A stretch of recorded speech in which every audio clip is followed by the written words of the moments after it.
एक दो जख्म नहीं सारा बदन छलनी है। दर्द बेचारा परेशान है कहाँ से उठे। कि हिंदुस्तान में बांटो और राज करो का रिवाज अंग्रेज बनाकर गया है और उसी अंग्रेज के तरीके पर आज काला अंग्रेज हुकूमत कर रहा है कि आज अदलिया को हिंदुस्तान में खत्म करने की कोशिश की जा रही है। जब बुलडोजर से फैसले होंगे, जब पुलिस खुलेआम इनकाउंटर करेगी, अदालतों तक जब बात नहीं पहुंचेगी तो अदालतों के वजूद की अहमियत क्या रह जाएगी। ये जब चाहते हैं मस्जिद को तोड़ देते हैं, ये जब चाहते हैं इनका हनुमान चालीसा भी मस्जिद के ही आगे हनुमान जी कबूल करते हैं। इन तमाम चीजों को बंद किया जाना चाहिए। सुप्रीम कोर्ट को संज्ञान लेना चाहिए। भारतीय जनता पार्टी अगर बजरंग दल पे पाबंदी लगाने को तैयार है तो हम उनसे भी बात करने को तैयार हैं।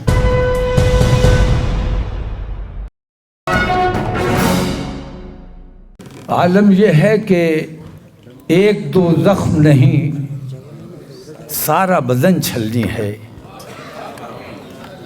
दर्द बेचारा परेशान है कहाँ से उठे। किन किन तकलीफों का जिक्र किया जाए, किन किन परेशानियों का जिक्र किया जाए,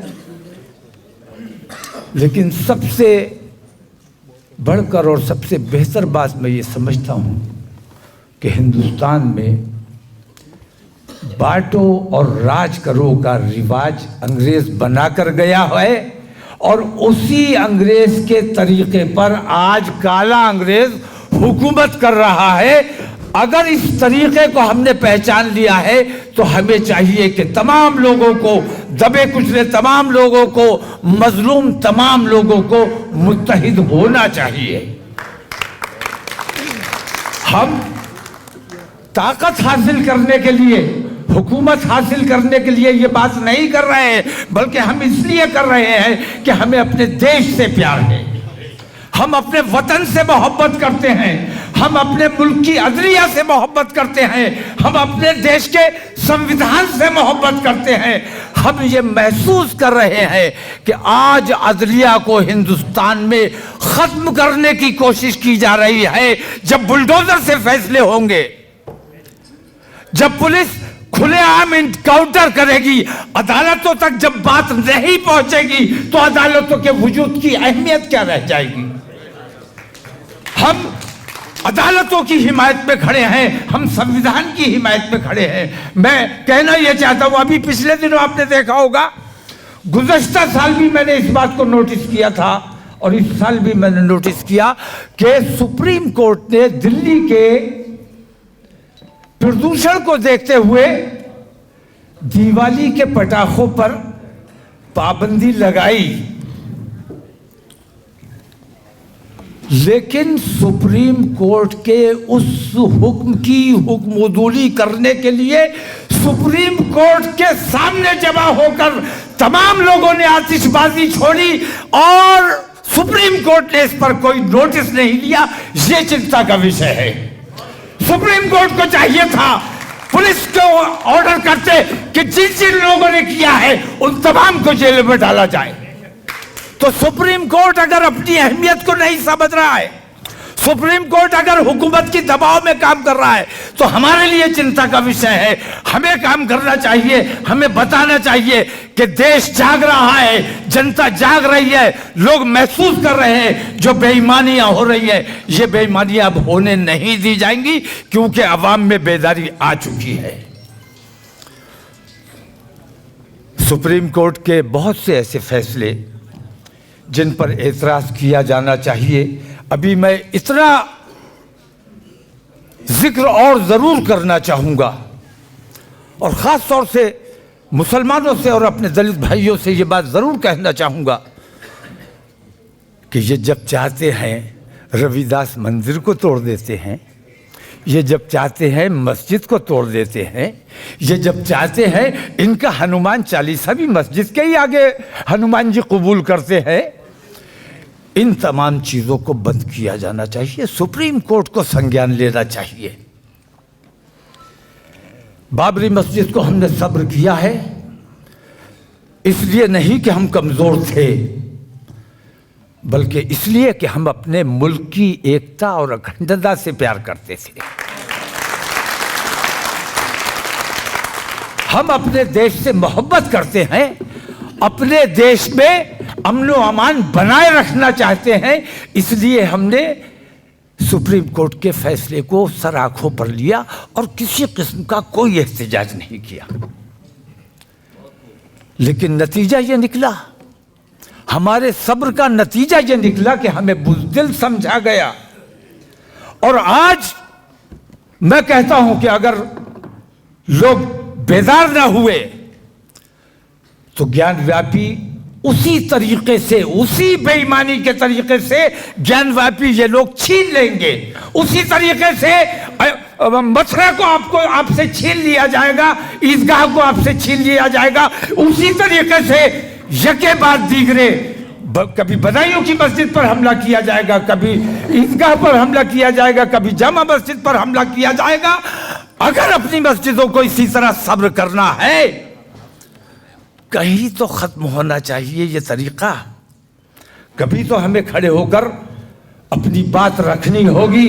तो मैंने ऐलान किया है कि बाबरी मस्जिद के बाद बस हमारी आस्था की भी अहमियत है। हमने बाबरी मस्जिद को सब्र किया है, ज्ञानव्यापी को सब्र नहीं करेंगे। इंशाअल्लाह ये लड़ाई सड़कों पर लड़ी जाएगी। हमारे प्राचा साहब कोर्ट में मस्जिद की लड़ाई लड़ेंगे, लेकिन हम तमाम मुसलमान सड़कों पर मस्जिद की हिमायत में लड़ाई लड़ेंगे। और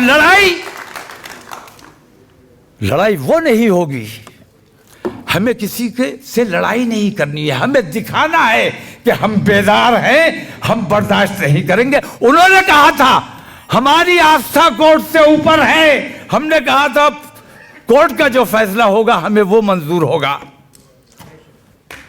अब मैं कहता हूं कि हमारी आस्था कोर्ट से ऊपर इसलिए है कि हम एक बार बेईमानी कोर्ट की देख चुके हैं, दोबारा देखने को तैयार नहीं है।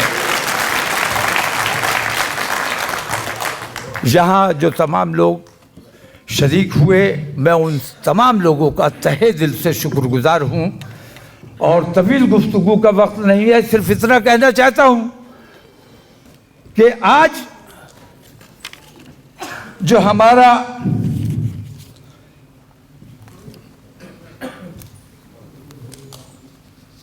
ये पूरा हिंदुस्तान जमा हुआ है, हिंदुस्तान के कोने कोने से लोग आए हैं और इस इरादे से आए हैं कि आज कोई फैसला होगा। और मैं ये चाहता था कि पहले मैं अपनी तजवीज़ रख दूं, उसके बाद आप तमाम लोगों की राय ली जाए, लेकिन कुछ निज़ाम चेंज हो गया, थोड़ी अफरा तफरी भी रही। हमारे सामने 24 है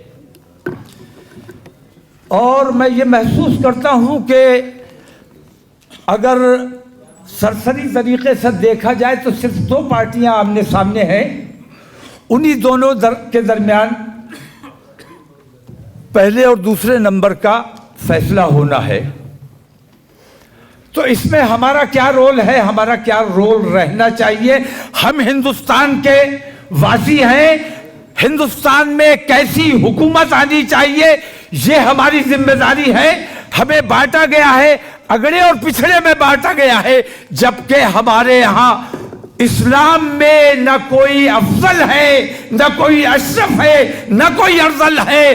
अगर अर्जल है तो अपने आमाल की बुनियाद पर है, लेकिन अगर अशरफ है तो अपने आमाल की बुनियाद पर है। अगर मस्जिद में किसी के साथ तासुब होता है तो ये शर्म की बात है। मस्जिद में अगर अशरफ और अर्जल नहीं है तो फिर किसी मामले में नहीं है। शरीयत के खिलाफ है ये बात जो हुकूमत हमारे मुसलमानों में ख़ास तौर से बंटवारा पैदा करने की कोशिश कर रही है। इसके खिलाफ भी हमें गौर व फिक्र करना चाहिए। तो 24 के हवाले से मैं इतना कहना चाहता हूं कि हिंदुस्तान में कौन सी हुकूमत बने, कैसी हुकूमत बने। मैंने आमतौर से मुसलमानों का रुझान देखा कि चुनाव आने दो, अब के देख लेंगे, मोदी को जीतने नहीं देंगे। मैंने कहा मोदी को हरा दो, फिर किसको लाओगे? जो आएगा वो तुम्हें कंगन पहनाएगा। पहले पहनाए हैं। कांग्रेस आएगी। कांग्रेस पहले भी 10 साल रही है। 10 साल यूपीए की हुकूमत रही।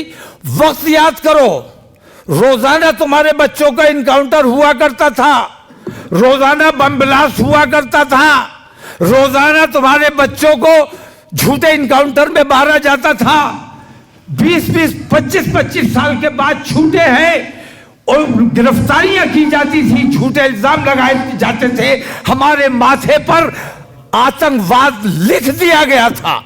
खुद अपने मंदिर पे बम मारा और कह दिया मुसलमान ने मारा है। तो जो बम मारते थे आज वो हुकूमत में बैठे हैं। मैं कहना ये चाहता हूं, जो आज हुकूमत में बैठे हैं, अगर ये हार जाएंगे तो क्या ये अपने घर जाके बैठ जाएंगे? सवाल है मेरा। जो हार जाएगा वो अपने घर जाकर नहीं बैठेगा, वो अपने फिर पुराने तरीके पर आएगा। दंगे कराए जाएंगे, फसाद कराए जाएंगे, ब्लास्ट कराए जाएंगे और फिर हमारी गिरफ्तारियां होंगी, फिर हमारे बच्चों के इनकाउंटर होंगे, फिर हमारे साथ वही सब होगा जो उन 10 सालों में, यूपीए के 10 सालों में आप याद करो, आपको याद आ जाएंगी तमाम बातें। कहना यह चाहता हूं कि आपके सामने मनमोहन सिंह के 10 साल मौजूद हैं। आजादी के बाद से आज तक क्या हुआ मैं उस पर बहस नहीं करना चाहता, लेकिन मनमोहन सिंह के 10 साल आपके सामने मौजूद हैं। आप याद करो कि आपका क्या नुकसान हुआ, क्या फायदा हुआ, सच्चर आयोग कहां गया, बटला हाउस इनकाउंटर की जांच कहां गई। ऐसे 1000 सवाल मेरे पास हैं जिनका जवाब जब तक कांग्रेस नहीं देगी, कांग्रेस की हिमायत नहीं की जाएगी। जब तक टेबल टॉक नहीं होगी, किसी मुसलमान को इजाजत नहीं है कि वो अपने तौर पर फैसला करे। अपने तौर पर अगर फैसला करोगे तो नुकसान के जिम्मेदार तुम खुद होगे। मेरे सामने जहां 10 साल नरेंद्र मोदी के हैं, वहां 10 साल मेरे सामने मनमोहन सिंह के भी हैं। 10 साल में नरेंद्र मोदी ने मेरे देश को खोखला करने का काम किया है, मेरे देश को बेचने का काम किया है। नरेंद्र मोदी से मेरी रंजिश नहीं है, नरेंद्र मोदी से मेरी लड़ाई नहीं है। मैं अपने देश से मोहब्बत करता हूं। देश को जो बेचा जा रहा है, जो खोखला किया जा रहा है, मैं इसलिए नरेंद्र मोदी से नफरत करता हूं। मैं अपने देश प्रेम की बुनियाद पर ऐसी तमाम ताकतों से नफरत करता हूं जो मेरे देश का नुकसान कर रही हैं, जो देश में बंटवारे का काम कर रही हैं, जो देश को खोखला करने का काम कर रही हैं। तो बहुत गौर व खौफ करने के बाद हम इस नतीजे पर पहुंचे हैं कि हमें अपनी एक शरायतनामा तैयार करना चाहिए। शरायतनामा तैयार किया गया है और मुख्तलिफ पार्टियों से सबसे राब्ता करना चाहिए, सबसे बात करनी चाहिए। बताइए ठीक है कि गलत है? सबसे राब्ता करना चाहिए, सबसे बात करना चाहिए। प्राचा साहब का मेरा इख्तिलाफ इस बात पे हुआ, मैंने कहा बीजेपी भी एक पार्टी है, उससे भी राब्ता करो। इन्होंने कहा नहीं साहब उनसे नहीं करेंगे। मैंने कहा भाई करना चाहिए। उनसे कहिए कि इजराइल से सिफारती ताल्लुकात अपने खत्म करो, हम तुम्हारे साथ देने को तैयार हैं। बताइए ठीक है क्या गलत है? बजरंग दल और विश्व हिंदू परिषद जैसे आतंकवादी संगठनों पर लगाम लगाने का काम करो, हम तुम्हारे साथ हैं। सीमी पर पाबंदी लगा सकते हो, पीएफआई पर पाबंदी लगा सकते हो। कर्नाटक में कांग्रेस ने खुद कहा, हमने नहीं कहा था, हमने नहीं कहा था। उन्होंने कहा हम चुनाव जीतेंगे तो बजरंग दल पर पाबंदी लगाएंगे। याद है आपको? इन्होंने खुद कहा, अपने चुनावी मैनिफेस्टो में इस बात को लिख कर दिया, मुसलमानों से वादा किया। और चुनाव के बाद उन्होंने कहा कि बजरंग दल में भी कुछ अच्छे लोग हो सकते हैं, इसलिए पाबंदी नहीं लगाई जाएगी। अब बताइए कितना बेहतरीन जवाब है। अब ये बताइए, क्या सीमी में कुछ अच्छे लोग नहीं हो सकते थे? क्या पीएफआई में कुछ अच्छे लोग नहीं हो सकते थे? अच्छे लोग हर जगह हो सकते हैं, अच्छे लोगों का सवाल नहीं है। सवाल इस बात का है कि संगठन अच्छा नहीं है, आतंकवादी संगठन है, उनकी मानसिकता अच्छी नहीं है, तो उन पर पाबंदी लगाई जानी चाहिए। भारतीय जनता पार्टी अगर बजरंग दल पे पाबंदी लगाने को तैयार है तो हम उनसे भी बात करने को तैयार हैं। बताइए, ठीक है? कांग्रेस के लिए भी हमारे पास सवालात हैं, वो भी हमारी शराइत पर अगर गौर करेंगे, और अगर इन तमाम लोगों से हमें कहीं उम्मीद अफजा जवाब नहीं मिलता है, क्योंकि इस वक्त आप किसी भी पार्टी के पास जाएं, 10 शराइत लेकर जाएंगे, 10 मांगे लेकर जाएंगे, तो वो कहेंगे 2 मांगे और छूट गई हैं, वो भी इसमें शामिल कर दिए, 10 के बजाय 12 मान जाएंगे। लेकिन आपने देखा कर्नाटक में उन्होंने वादा खुद किया और खुद मुकर गए, तो हम वादे पर एतबार कैसे करें? धोखेबाज हैं, और हम अब धोखा खाने को तैयार नहीं हैं। इसलिए हमने ये फैसला किया है कि हमारी शराइत मानने के साथ साथ हमें हिस्सेदारी मिलनी चाहिए। हम अपने देश का, अपने कौम का, अपने लोगों का काम खुद करना चाहते हैं। हम तुम्हारे मोहताज नहीं रहना चाहते, हमें मोहताजी नहीं, हिस्सेदारी चाहिए। दूसरी बात, अगर हमारी हिस्सेदारी की बात और हमारी शराइत की बात मानने को ये लोग तैयार नहीं होते हैं, तो फिर हमें ये इख्तियार होगा कि हम अपना एक तीसरा रास्ता बनाना चाहिए कि नहीं चाहिए? इंशाअल्लाह तमाम वो लोग जो बेचैन है, जो परेशान है, हम उन तमाम पार्टियों से राब्ता करेंगे, उनसे बातचीत करेंगे, और इंशाअल्लाह मुस्लिम महापंचायत जनवरी के आखिरी हफ्ते में इंशाअल्लाह रामलीला ग्राउंड में बुलाई जाएगी, और उसमें आखिरी फैसला किया जाएगा।